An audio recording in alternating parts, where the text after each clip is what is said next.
Nouvelle soirée d'effervescence jeudi dans les locaux new-yorkais de Sotheby's. 2 jours après une vente record d'une toile de Gustav Klimt, la maison d'enchères présente un tableau de la Mexicaine Frida Kahlo, peint en 1940. Et maintenant, pour dormir, peut-être pour rêver, le tableau, le rêve, la chambre, l'un des autoportraits les plus célèbres, poignants et psychologiquement complexes de Frida Kahlo. Mis en vente à 22 millions de dollars, le tableau est finalement adjugé pour 47 millions, un coût total de 54,66 millions en ajoutant la commission de Sotheby's. Alors que 162 œuvres réalisées par des hommes ont déjà été vendues pour plus de 50 millions de dollars, c'est la première fois de l'histoire pour celle d'une femme. Une consécration pour Frida Kahlo qui a mené un combat féministe à travers son art. Depuis sa mort en 1947, celle qui fut la compagne du grand muraliste Diego Rivera est une véritable icône dans son pays.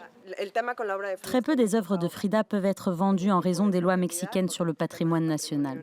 Seul un petit nombre de pièces appartenant à des collections privées peuvent donc être vendues. Cela favorise évidemment la hausse des prix du marché. Frida Kahlo, dormant dans son lit qui flotte au milieu des nuages et au-dessus duquel repose un squelette tenant un bouquet de fleurs et lesté de dynamite.